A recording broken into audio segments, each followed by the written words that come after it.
Welcome back, and wow, I was not expecting this. Let's break down Coffee Stain's recent video, and if you're wanting to know when Update 6 is coming to Experimental, well, it's coming out on the 14th, which means I've got a lot of work to do prior to next week if I want to finish my current save and make it available to all of you before Update 6 comes to early access. And it also means that I'll be starting a new Update 6 Let's Play series, so if you're interested, make sure to subscribe.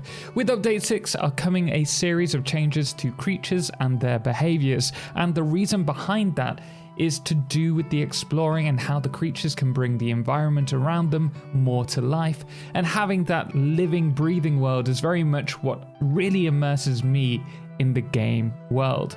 So, what changes are coming? Well, firstly, spitters are getting a new look. There are 3 new types which are based around their environments. We have the desert one with the horns and light blue spitting glands, the tropical with yellow glands and these coral-like tendrils, and the forest type with backward horns and red glands. I love the colour of all of them, and I'm really interested to see them in game. And though they'll act like the current spitters, there are plans to make each of these have their own attacks and behaviours, and of course there's going to be an alpha version to them as well.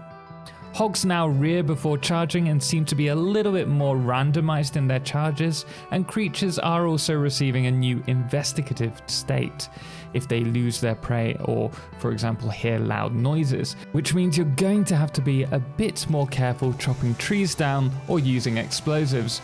But the opposite to this is that you will now be able to sneak up on your enemies, but that doesn't mean that you'll do extra damage to them. Next, we have the new eggplant.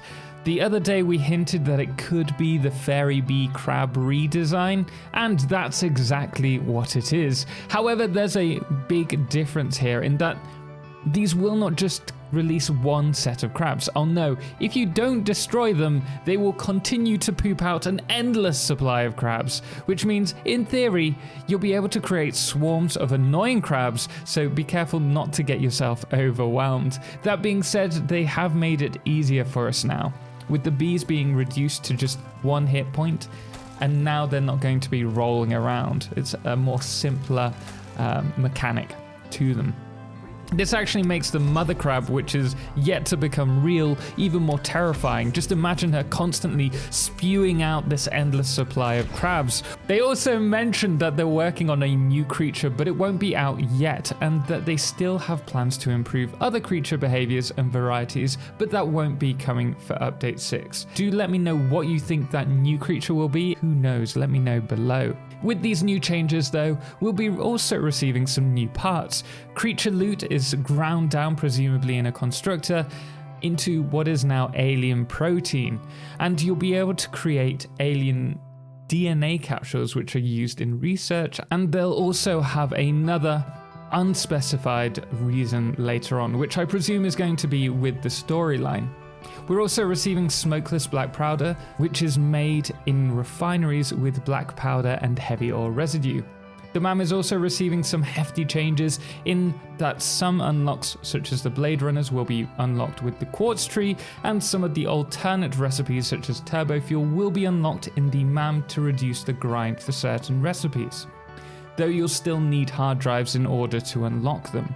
Also expect the new ammo types to be unlocked in the MAM. You can see them scattered throughout the MAM tree, most notably in this sulfur tree here. For example, here we have the Nuke Noblest, the Cluster Noblest, explosive rebar rounds, and the, I think, turbo ammo for the rifle. The Awesome Shop will also show prerequisites to unlock given items, which is a nice addition, and they've also said they're not making changes to overclocking for Update 6, though this may come at a later date. And finally, as we mentioned earlier, Update 6 is coming to Experimental on June the 14th, so join me on stream for that. We'll no doubt do a special stream in the evening.